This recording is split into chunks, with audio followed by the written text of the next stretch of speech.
We are live. Hello. Oh, hi, Janine. Hi, Janine. How are you? Uh, Everyone, I'm so glad to be here with Chitra. We have both been in Sarah Faye's world for a while, really learning how to make the most of our respective Substacks. And I love both Ben and I love Sorry. Sarah's. Oh, that's okay. I thought there was another echo. No, that was me being echoing. I'm Oh, sorry. gotcha. So anyway, I love Substack because of all the friendships that I've made. Don't you agree? Oh gosh, yes. That today is my 1 year anniversary, Oh, and thanks for celebrating with me. But yeah. I didn't realize cats every time. Yeah. Um, but the amazing thing, I love Substack for the people. So many amazing people, and so many amazing people in Sarah Faye's community. Yeah. That's what I love about Substack. It's like there's so many brilliant creators out there. And there's so many interesting things I find, like, I wanna, learn more about, so that's what and I've made in-person real life friends on Substack, like, some of my early friends when I moved to Baltimore are people that I had met on Substack, and we just they were in Baltimore and we're, like, met in person. So How cool is that? I know, right? Hello, foosball, welcome in. I suppose we should start on our topic today, which teacher and I both wanted to talk about owning the change and just really owning whatever kind of change you're going through, whether it's aging related changes or weight changes, body changes. We really wanted to talk about that and really kind of getting into the mental space to really own it and enjoy life even as you're moving through life. And I know, teacher, you wanted to get into the mindset side of things. Yes, I did. I do. Um, you know what? Before we even go there, how about introduce yourself in case people are joining that don't know us. Why don't you do that, and then I'll introduce myself. That sounds good. Thank you for calling that out. So my name is Shaun Chavis. My Substack is called Redressing. I am someone who I used to weigh over 300 pounds. I've lost 140 pounds. So I've gone through a huge physical change. And so my Substack right now is basically I'm rebuilding my wardrobe in public. So like obviously when you lose that much weight, like you need a whole new closet. And so I'm kind of going through that process of um, discovering style and also self-discovery through fashion. And I'm trying to write it in a way that anyone who's going through some kind of change, maybe it might not be extreme weight loss, it may not be weight loss at all. It might be a little weight gain or age-related changes or health has changed the way that you dress and show up in different ways. So I'm really trying to write my journey in a way that it could be helpful, I hope, to others. So that's about me. I'm a former journalist. I'm currently in content marketing.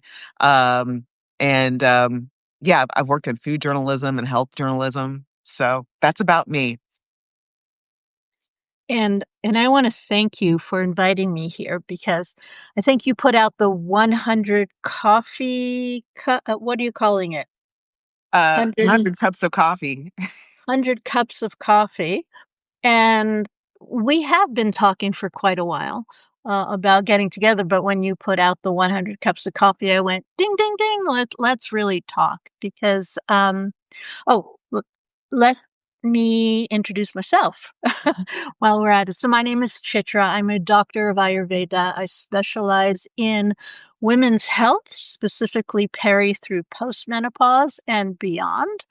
And if you don't know what Ayurveda is, it is a form of medicine that comes out of India, and there are various other places that it does actually come out of, and it is a natural form of medicine which relies on lifestyle, diet, and various other things. We are Ayurveda, rather, is the first and foremost knowledgeable about gut health, which is the start of anything having to do with health in general, unless you're in an accident or something to that effect, because that's how the body builds itself, is off of the intake that you get and whether it can digest, assimilate, and eliminate it.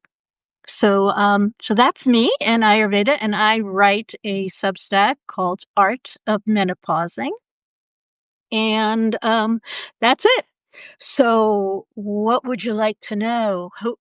What are we talking about? I know that on my mind, I've got the issue of the mind because the way we got together, you're looking at weight loss in general and how that dysmorphs, how many changes that creates in your life, on a very physical day-to-day level. And I look at menopause, and for women, there's a lot of body changes that occur during menopause, and many women will say that they're gaining weight. Some will say that they're losing weight, but for the most part, it's the body is shifting in terms of what it looks like, where the fat is, and I mean like adipose tissue, the fat that where it's collecting in the body. So it's changing, and there are reasons for it for us to have more adipose tissue, more fat tissues, because we're making our hormones now are being made in other places other than the ovaries, and that's like a very short uh, way of putting it. So when we got together, I just thought it was super fascinating to connect on the body shift, because it doesn't matter whether you are 20 and you've undergone a lot of weight loss, or you are in your 50s and you just don't recognize yourself anymore. Yeah. So I would love to talk about the mindset because I feel like the mindset is like the hardest part of any kind of change, whether it's weight loss or weight gain or things changing as related to age or, other types of, even after pregnancy, your body changes. So let's talk about the mindset. I want to say hello to Tracy and Leslie. Thank you for joining us today.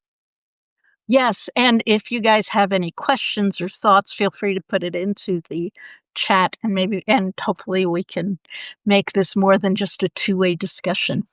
Absolutely. Um, so the mind, the first thing that I want to talk about in terms of the mind and the body is the way they view the way they work through time. So the body is very rhythmical. It's kind of slow. Changes don't happen rapidly necessarily. It happens over the course of time. The mind moves really quickly. And and so it has a tendency to not pay attention to things that go slowly. We like the new, we like the exciting. It likes all of these other things that asks for its attention. But the interesting thing about the mind is that once it's placed its attention on something, it will store it somewhere and then move on. So a lot of us, as we're aging, we I'm 64 at this point, and my mind works like me when I was 30. So if unless I'm looking at a mirror, I don't realize that I am 64. Um, unless I'm waking up in the morning and I haven't stretched or something, right? So so the mind and the body, it's not even a mindset issue. connection of the mind to the reality of the now. So every time there is a long-term shift of the body, the mind is thinking, "Oh, I'm this size," or "My hair color is this color." Whatever it is that it has set into memory, and then all of a sudden it looks in the mirror or or we try to put on a piece of clothing and it doesn't fit. But we're like, what happened? I haven't really done much of anything to create that shift." And then back to that original statement of the slowness of the body, it's because and all of a sudden we think that, "Oh, it just happened now." I just got heavier, lighter, whatever, gray now. It's because the mind took a picture of the body at one point in time, and then it looks at it at a completely different time, and it's like, "Oh, it happened quickly." But no, in reality, it's over a very slow period of time quite often. Yeah. It is really, um I remember my dad going to a reunion one year, and he walked into the hotel, and he went to the front desk, and he said, "I'm here for the reunion." And so they said, "Oh, it's in room B." I'll make up a room. So he goes to the room, and he comes back, and he was like, "Are you sure there are a lot of old people in there?"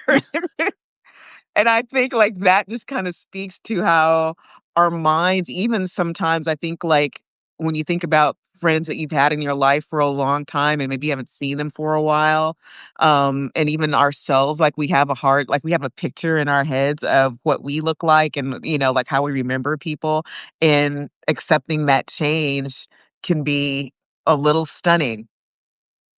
Yeah, a little stunning is an understatement. I have a gift for understatement. But yeah, and it happens to all of us. Mhm. So the mindset piece, what do we do about that? And let's talk about it from your perspective, from where you're coming from in fashion. How does your mind affect you and your potential clients?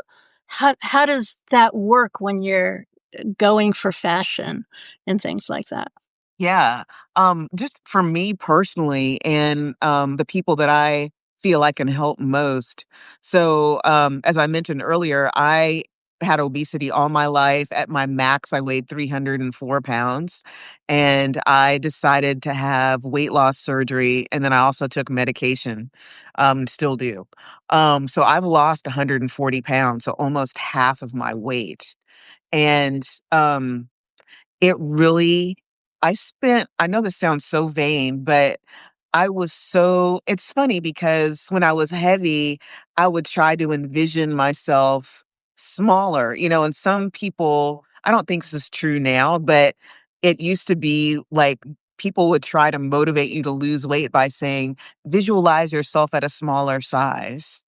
I don't know that that's necessarily good advice right now, but at this point, but that's another conversation. But anyway, so I would try to visualize myself as what I would look like smaller, but now that I'm actually in this body and I've lost all of this weight, it was still like I had to get used to myself again, like, because I didn't match the way that I imagined the image in my head.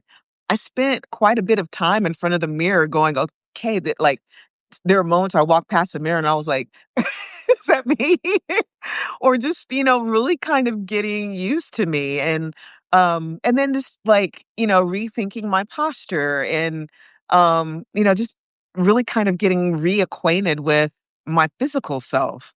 And certainly there were things about my physical body that I've really enjoyed in terms of, um, my mobility. Like, before I lost the weight, I couldn't walk very far. I could without having severe back pain. I know my posture was different. I had knee pain. I couldn't, it was hard to, get down on the floor or, to reach my toes or to, just to do basic thing like movements. And now, like, about a year and a half after a year after I had surgery, I went to Mexico and I walked 6 or 7 miles a day on a week-long vacation, no problem, and I couldn't have done that before. Or, now I started lifting weights and worked up to lifting weights 3 or 4 times a week, and, now I live in Baltimore, so I love walking around the harbor any day the weather lets me. I've been doing mobility and floor moves and Pilates moves, and there are days I'm just like, "Wow, I couldn't have done this before," or just painting this wall behind me. Like, when I was at my heaviest, there's no way I could have painted the wall by myself, to get up on the ladder and to hang everything, like, it was just a lot, and to be able to do something like painting a wall is really a great way to enjoy what I can do now. But definitely it to those, I think, physical things, like, I was yearning to do and to be able to do them, I really enjoy. But just, like, getting used to what I look like now has been different, and I see that a lot with other people. So I really try to help people, and I'm not like a coach, so, I don't get paid for, but I see a lot of people, and I want to help them because I've been there and I know it's scary and not everybody in your world understands what it's like to go through weight loss surgery. So, I try to be the support, that people are looking for, if they reach out. And so, but I see a lot of people worried about, even though they haven't gone through the surgery yet, worried about how their bodies are going to change. Like, are they going to lose hair? A lot of people don't know that people who have weight loss surgery can have temporary hair loss because of the shock. The skin, loose skin, which I have plenty of, but to me, like, I'm it's something I'd love to do something about, but it's not a priority for me because I can do so much and I feel so much better about myself. People worry about how it's going to change their arms or their legs or their breasts, or their belly, and so people do worry about how, like, and they're curious about what am I going to look like? And some people even look for, hey, is there somebody else who's my height who was at my starting weight and they lost weight? What do you look like now? Because they're trying to develop this mental picture of what they're going to look like once they get toward the end of their journeys. So it is really jarring. And then there are a lot of people who deal with what we refer to as body dysmorphia, where you reach your weight goal but then you still see yourself as your heaviest self.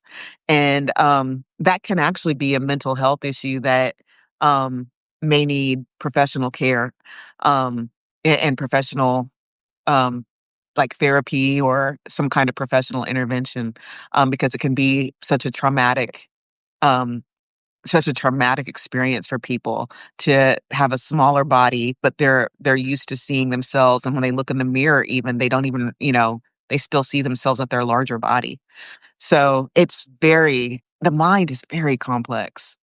It is, and what you're describing about the weight loss, women in perimenopause and beyond will often have the same body dysmorphia, except for in the other direction, Yeah. where they're gaining weight, and it's really hard. And then their entire coloring system has also shifted, and so we can't. It's really hard. You have to work at it to say, "This is me now." We can never really, shape our bodies for our future bodies. We can't really imagine those things because the body is so connected. So when you are, changing muscle mass or fat tissue, when those things are happening, it serves so many purposes, like what you were talking about, your posture, right? So your body had the bone structure, the muscle structure, they had to shift to accommodate the weight, and then they have to shift to accommodate where you are at right now. Otherwise, you're going to get pain in ways that you're not supposed to have. The other thing which I find interesting about severe weight loss, is I would assume that a lot of the body temperature also changes. Because the fat itself serves as insulation. So not only is it insulating temperature, but also pain levels. So it kind of, when I was a massage therapist and I worked with people who did lose weight, not because I was working with them, but over the course of time, their relationship did that, and realized that I had to massage differently, Mm, because if they lost weight, they would feel more pain with the old touch than before. So, interesting. it's a kind of an insulation of sorts. So, but my question to you is, when you lost weight, was it sudden, or how over how much time did it take to go from your 300 pounds to where you are now? Yeah. So it took me about 16 months to lose 140 pounds. And the Mhm. weight loss was pretty fast in the beginning, and then it slowed down to like maybe a pound and a half or two a week. But in the beginning, I was losing 3 pounds a week. So in the early months after my weight loss surgery, it was pretty fast. And I do want to say, for the benefit of anybody who may be listening or watch later. Usually with weight loss surgery, a lot of people like the day after surgery or the week after surgery, they're like, I haven't lost any weight, or I've only lost 5 pounds, or sometimes you even gain weight after weight loss surgery and they wonder what they're doing wrong. But it takes the body 6 to 8 weeks to heal. I mean, depending on which procedure you have, like you're having like 70 to 80% of your stomach cut away or cut out. That's like major. And so it's unrealistic to like you need to give your body time to heal before you start seeing weight loss results. So some people don't lose weight within the first 6 to 8 weeks, or they lose a little bit. And sometimes, like in the first 2 weeks after surgery, you gain some weight, and it's just water weight. It's your body going through swelling and all the healing process and stuff. So your weight can fluctuate during that time. So for the benefit of anybody, like if you're thinking about going through the journey, or you know somebody who is, like don't expect to lose like 30 pounds in the first month or two. Like it doesn't happen that way. So sometimes, it takes a little bit for your body to heal and your weight loss is slow, then the weight loss phase kicks in. But it took me about 16 months to reach my ultimate goal. And certainly it's not like, steady state weight loss. I hit some plateaus along the way too. And that's normal too. Um, and I totally get, like I've experienced, you mentioned earlier, like feeling cold after you losing all of the fat tissue. I'm always cold now. Like I before I lived in Baltimore, I lived in Atlanta, and I remember one summer I was like on the second floor of the house, so the warmer part of the house, with a space heater on in Atlanta in summer. Yeah, and that's completely different from anything having to do with the thyroid, right? Mhm. So you're looking at a physical insulation versus a slow thyroid, let's say. Yeah, or slow metabolism. So that's yeah, I would It's imagine so. Yeah, weight loss So patients call it the bariatric burr. I have a cat who's sitting on my lap and she's Uh-huh. purring and she is shedding right now. Oh, So if you see me doing this, it's because no worries. she's shedding. Oh, good. She's gone now. You, you know, um, when you were talking about your journey Mhm. of this weight loss, and we're talking about the mind. So the mind has made a decision to have the weight loss surgery, right? And so it's setting up all kinds of expectations. And I'm sure your doctors also set up some expectations for you. Whether the mind listened to it or not is, who knows? Um, It's definitely a different thing to, like, advise somebody than it is to actually live it. yeah, yeah, right. Uh-huh, It's that old saying, you can give a horse water, but you can't make it drink or mhm, swallow. That's the mhm, mind, the mhm. mind is like, okay, yeah, sure, whatever you say, I'm going to do it differently, or whatever it decides to say. But the interesting thing is that the mind has to go through that journey the entire time too, because and then some, because it lives in its own world that is not necessarily the physical. So going through that is interesting. So when, let's say, you're not a person who is going for that kind of weight loss, Mhm. or you're going through, you want to lose weight, or you need to gain weight, or you are going through perimenopause and beyond and you're aging, the mind has to come along for the ride. Because if it doesn't come along for the ride, then you're going to be startled every time some sort of situation happens. That doesn't mean that you have to have a mindset that you're aging. Just means that you have to have the mindset of being present with what's physical right now. So so if you need to stretch a little more, you cannot go from 0 to 60 at the age of 60, right? You might need to go slowly, or just keep up a practice of a regular day to, in order to do the things that you used to be able to do. It doesn't mean that it just falls off a cliff. It falls off the cliff when we're not paying attention and we're actually losing the ability to do whatever it is that we want to do, or think whatever we want to think, because the mind will go into its own easy ruts, because both the mind and the body don't want to waste energy, Yeah. and it takes a lot of energy to do what you did. I think you have a good point in, awareness of how our bodies change because, to what you said earlier, I think we all have this image in our heads of self, and we don't recognize how our bodies in the present are different from that image of self. And I can think back to even something as minor as eyebrows. Like, when I was young, I used to have a unibrow. I had very thick eyebrows, and I was embarrassed, so I got them waxed, like, every other week. And I did this for years. And finally, the beautician who used to wax my brows was like, I think you should start thinking about fill-ins. And I was like, "What do you mean? I don't need a fill-in. I've got the bushiest brows ever." And, like, but, like, when I really was, like, looking in the mirror genuinely and not with the image that I've had in my head all those years, I realized my brows are thin, you know? I probably should stop waxing.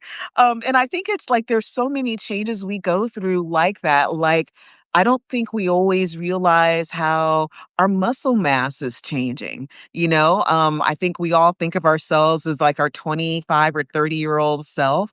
And then we get to, our mid to late 40s and 50s, and we aren't as strong or we don't look as toned. Some of that might be related, to other, weight changes, but it's just like part of aging. Like, we start losing muscle tissue.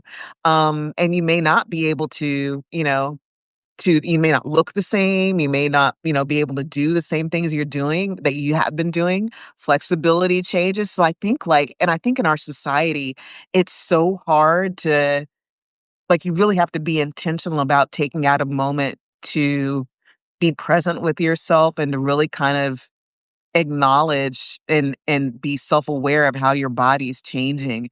And then on top of that, then you have to have the mindset to go, "Okay, I need to do things differently than I did before." And I think that's the tricky part of the mind. Like, it's hard to it's hard like, it's just like we get stuck in the busyness of life, and we're stuck on that mental image that we have that doesn't change even though our bodies are changing. Yes. Yeah, Uh exactly. Evelyn says the law of diminishing returns is hard. It's true, so true. I did one Yeah. of the things, teacher that my surgeon recommended, that really has kinda helped me. He said, "Don't just go by the number on the scale." He's like, "It doesn't give you enough information about how your body is changing." So, because of what he said, I started a practice of, so I do weigh in, but then I also, get my gym has like a 3D body scanner. And so I get my measurements, which has been really helpful because that was like one of the hardest shifts. Like it was really hard for me to acknowledge that I was a smaller size. And even when I thought, okay, like my highest size, I think I was a size 28, 30. And so I got down to a size 20, and even though I was even beyond that point, in my head, I just thought, "Oh, I'm a size 20," because I really hadn't been like, every now and then, I'd have a couple of months at a size 14 or 16, and never it would always go back to 20. So I had a hard time accepting that I was smaller than a size 20. And, so I would buy size 20 clothes online and get them, and they were too big. And then so that's when I started the 3D, body scan. And so now I just shop by those measurements. But, like, having my surgeon say, "Okay, don't just use the scale, get the get, keep track of your body composition." So I started getting DEXA scans, and I can see what's happening with my muscle. I can see what's happening with my measurements and how things are shifting. You can do other things to kind of things that help you be self-aware, like doing a flexibility test, or, can you touch your toes, or can you get down on the floor easily, and how many touch points do you need?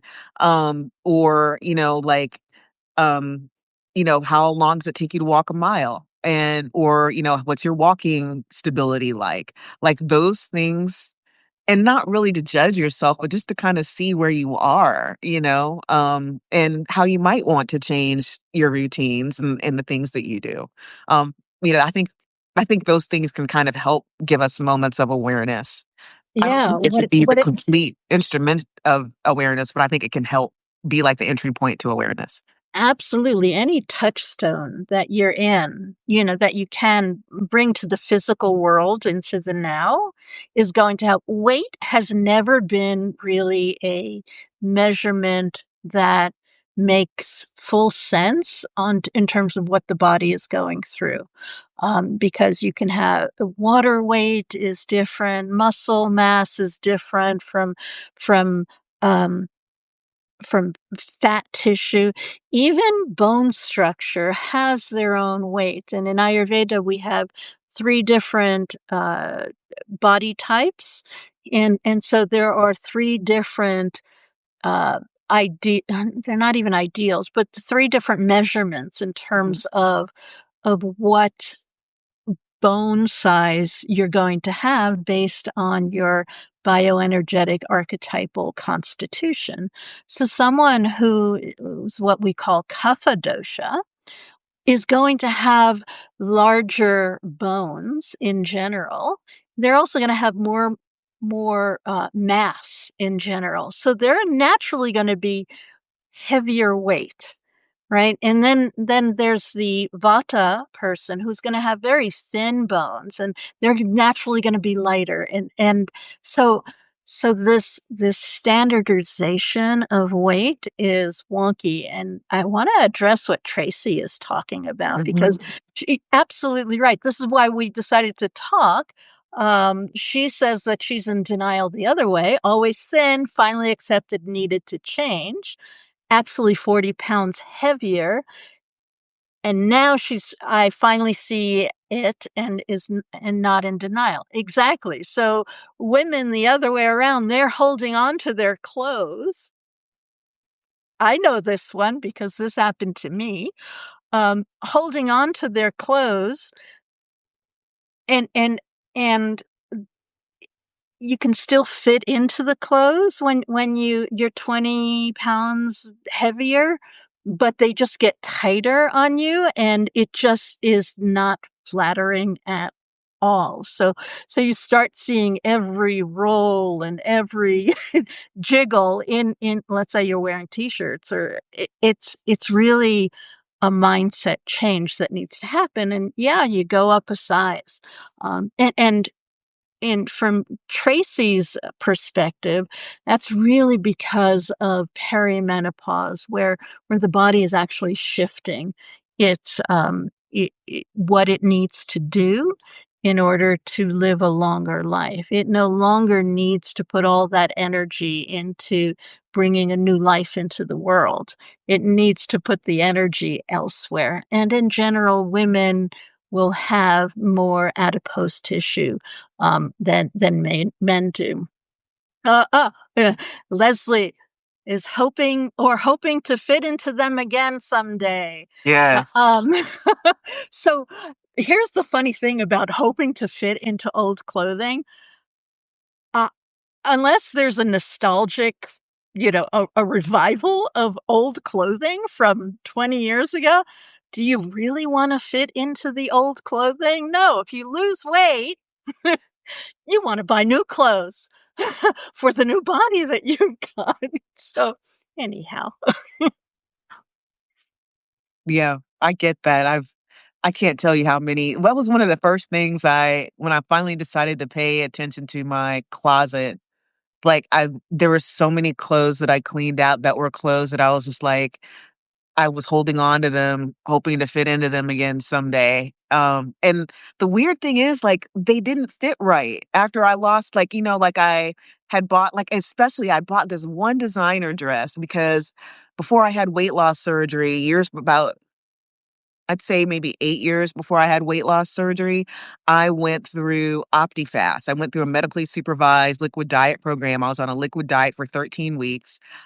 I know, Leslie, I lost 50 pounds. And to reward myself, I bought this Hale Bob wrap dress, right? And I was just like, it was a big splurge. And I was like one size away from the Hale Bob dress. So, and I thought I was going to lose that size, and I never did.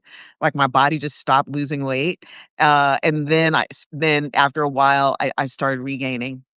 And then so I kept the dress because I was like, I'm gonna lose weight someday. I'm gonna fit in this dress. I want to wear it.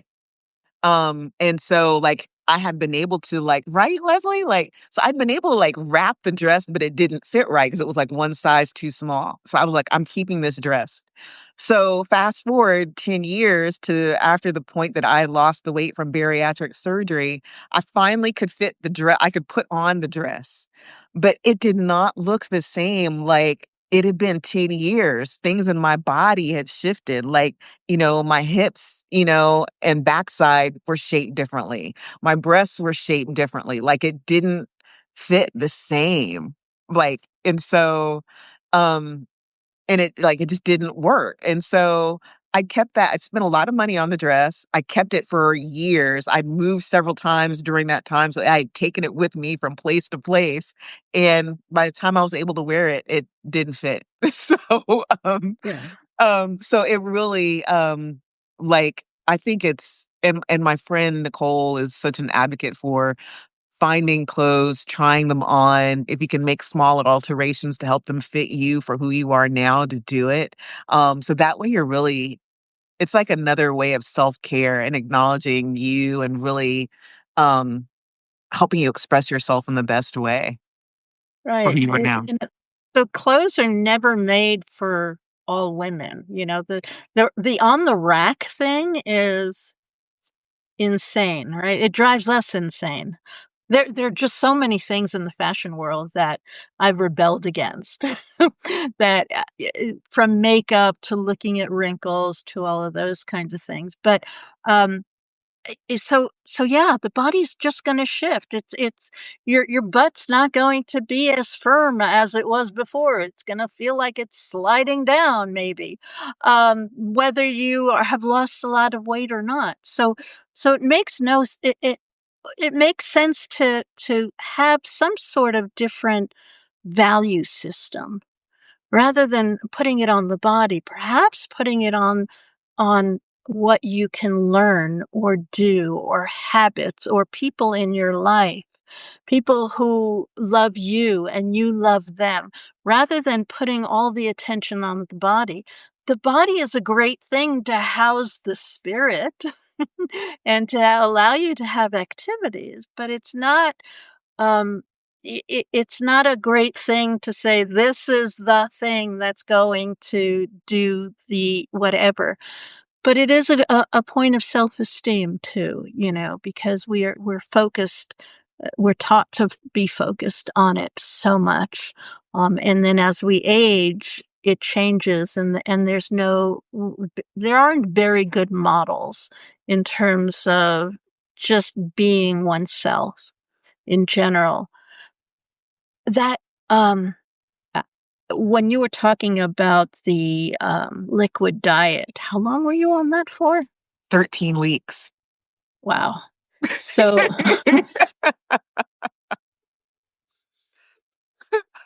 I don't want to judge, but I'm judging. Not you, but the system that allows you, that would offer that kind of therapy to anyone. Um, did you find that your health was compromised from that, and or is it still a little compromised since then? I wouldn't say still, but I would say, like,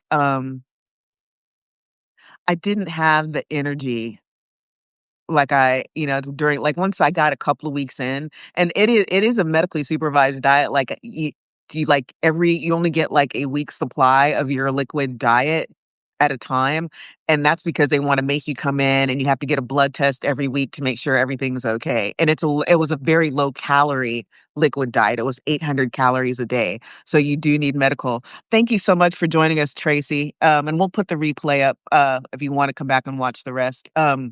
But so it is medically supervised, but, after the first couple weeks, I just didn't feel the energy because 'cause you're not getting the calories you need for, all the activity that you do. Like, 800 calories a day is, like, enough to go sit at a desk and work. Like, it's not really like, going, for long walks or doing, or running or rowing or, lifting weights. Like, it's not, or even if you have kids and or you have an active job, like, it's not enough calories for that.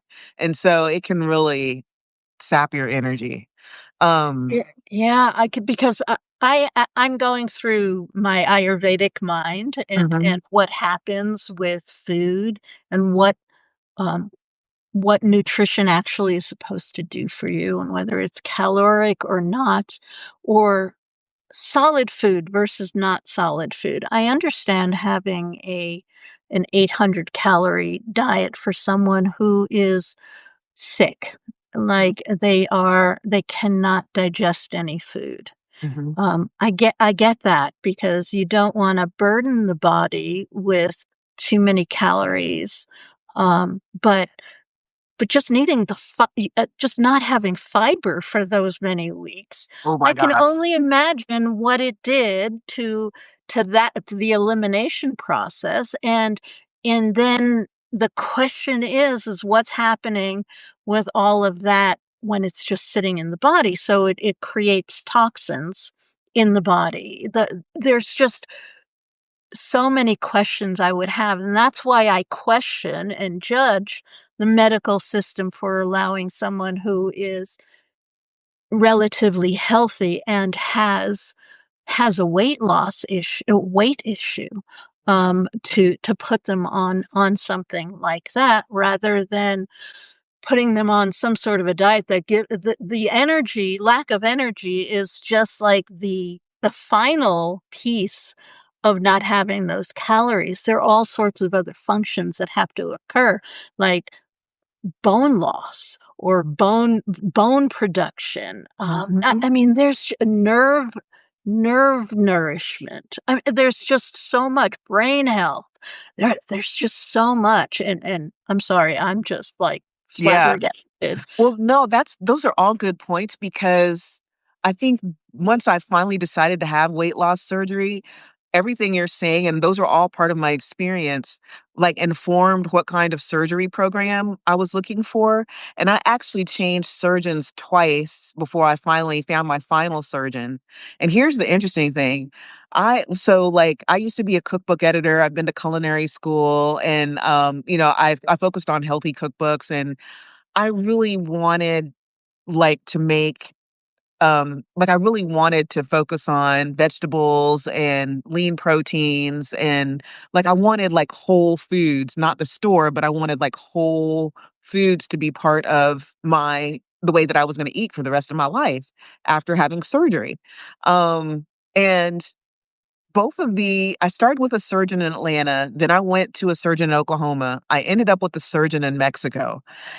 The 2 American surgeons, like, when you first, start working with them for weight loss surgery, they have a diet they have, like, 3 kinds of diets. There's the pre-op diet because they want you to eat to shrink your liver before you have the surgery. And then there's, like, an immediate post-op diet that kind of walks your stomach back, as you're healing from liquid all the way to solid food.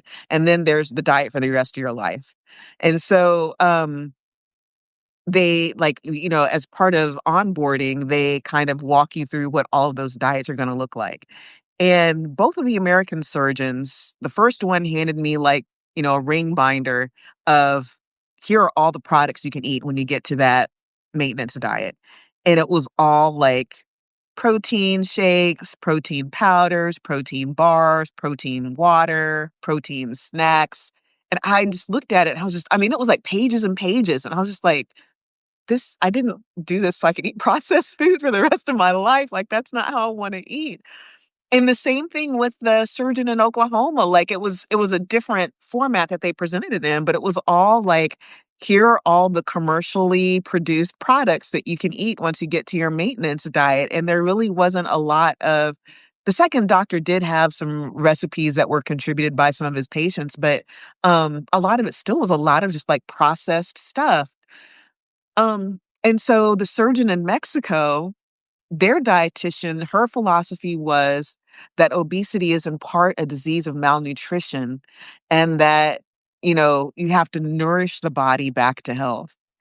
And so her program focused on eating lots of vegetables and good proteins and good grains and, those kinds of things. And so I tell people the surgery is one day in your life, but the dietitian, like, that's the program for the rest of your life, and so you really have to pay attention to what the diet program is, and so that was, like, one of the major deciding factors for me for going to Mexico was because they had a more natural diet than either of the American surgeons that I went to. I am so grateful that you chose that direction because, the truth of the matter is nutrition that's coming from the medical system. They don't really have much of an education in it. Mm, That you can have surgery, they send you home. You happen to do the weight loss thing, so they understand that the food itself is important. But after a surgery, you need to heal the body, and the body needs food to do that. And the nutritionist in Mexico is absolutely right. We live in a society, we have a food program where we have too much food for what we actually need. Not only do we have too much food, but we've been eating it for so long that we think we need, and the body has adjusted itself into these massive amounts of foods, but not all of it has nutrition in mhm. it or the nutrition that we need. So having well-rounded diets rather than the latest protein craze. Don't get me started, please. I've always said that protein is overrated. Some people need it, but, if you take in a lot of protein and you're not exercising up to the level of that protein, what's it gonna do? It's not gonna turn into muscle. It's gonna turn into something else. And it's very, very heavy, so if you're eating constantly heavy foods, body's not gonna digest it. It's not gonna eliminate it. It's gonna do what it does with clothing. It's gonna go, "Oh, this doesn't fit. I can't deal with this right now. Let me shove it in the closet or in the drawer." And you just keep adding more and more clothing, and finally that closet, the drawers get overstuffed. The same is true for this body, because if it's not eliminating it and it's not using the nutrition to build healthy tissue, to create energy, to have more function, it's just going to go into something that we don't want. And sometimes that turns into a toxic situation where diseases happen, such specifically, it starts with metabolic diseases, and it can go beyond that depending on the individual. Yeah. Yeah. So, we're almost at our hour, but I'm curious. So, like, where do we go from here? Like, how do we embrace change, or how do you embrace change? You know, I there are two things that I do. Mhm. And none of them are easy. It takes work to do this. But the one thing in terms of embracing change on its own is to um, be with nature as much as possible. Now I know that we live in cities, but if you just take note of seasonal changes and realize that I'm not unique in nature. I am this body, this mind is part of nature. I was created from nature. I take in nature. So therefore, I'm going to nature doesn't scream about change. It just does the thing. We're the ones who scream about the change. So that's like number 1 is to do that. And then secondly, I think it takes a mindful practice. I practice Ayurveda, so every single day I'm doing certain things, certain routine things for the body, because the body likes this routine thing. And while I'm doing that routine thing, I am noticing changes. But still, I get caught in the, how did I gain? Why are these clothes not fitting me anymore? And then it's like, oh, okay, so I've gone into a phase where I'm eating a different kind of food, or I'm not eliminating properly, or whatever it is that I go through. So those two things, and oh, I'm not exercising as much, or I need to exercise more because if we're sitting, I tend to sit more often now. I'm at the computer writing Substack. So making sure that I have things in place to remind me to get up and move. So it's constantly bringing myself back to the presence, to have like certain assessments of what I need, kind of like what your testing does for you. Mhm. But I do it. It's completely on a personal space.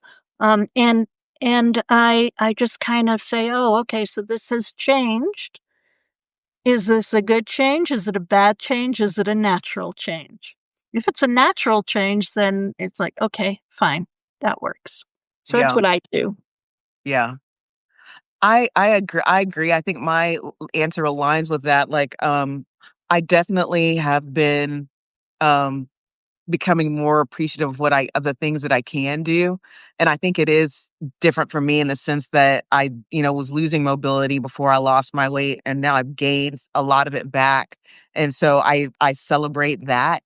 But I think even like, small, for someone who hasn't gone through what I've been through, I think even small ways to recognize what you're capable of, and just appreciating that. And I also think it's helpful to give yourself some kind of goal that isn't something you shame yourself. Leslie, thank you for joining us. We'll post the replay. But we're gonna wrap up anyway. But anyway, so but I think like giving yourself little goals that are achievements you can be proud of that aren't tied to shame or like the weight, the whole weight the whole weight culture.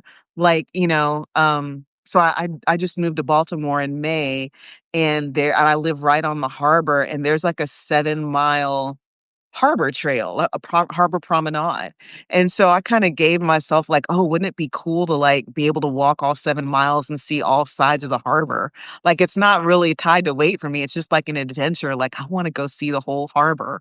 Like I think if you can give yourself um like, or just even like little challenges. One of the things that my surgeon said that really flipped my mind right after I had surgery was he said, um, he said, "After this point, exercise is not for weight loss, it's for physical conditioning." And that totally, like, flipped my head, like, it I used to tie exercise with shame or punishment or kinda like a self-flagellation, I guess, and that totally flipped my mindset about exercise. And so now I'm kind of, like, exercising to see what can I accomplish, like, can I, can I, do a deadlift of 90 pounds, or can I row? Yeah, I love the rower, can I, row for this many minutes or can I reach this, certain kind of stroke rate? So that, those kinds of things are ways that I try to appreciate in what I can do. And, I think those kinds of things are better. And I think being tied to nature is really good too. Like it's just I that's just a love whole that. practice in itself. I love that because that can help anyone, rather than tying it to this concept of weight, y um, tying it to what can I do? And when we were younger, we did that all the time. Children are like, "What can I do that? Can I jump off of this roof?" Or well, that's what I did. That's what I did. Um, Oh, you didn't break anything. no, it was Okay. low Okay, porch okay, good. roof. Uh, I was a gymnast. I love the Uh, heights and jumping and things like uh-huh. that. Um, but we did that. Can I run faster? Can I, hit that tree with something? Whatever that is, and we've lost that, and I think that that's such a great little practice is to change the mind into the question of rather than being goal oriented, but can this be done? And can I be curious around it? And that's really the key around aging itself, and the mind is can I be curious again? Can I imagine new things? So that I love it. I just think that that's such a great piece of advice. I'm so glad we could have this conversation. Thank I you so am much. too. Thank you. And thank you everyone who's joined us. Absolutely. Um, this was great. Yeah, we'll have to do it again sometime. This is so cool. Yes. Yes, yes, yes. I wanna thank everybody who joined us, and we'll put up the replay, later today. Alright. Thank you so much, Dutra. All right. Thank you. Take care. Have a good day. See you. Bye-bye. You're the one who's doing the live, not me. Oh, that's true. Okay, see I you was later. gonna go Bye-bye. stop it. Here we go.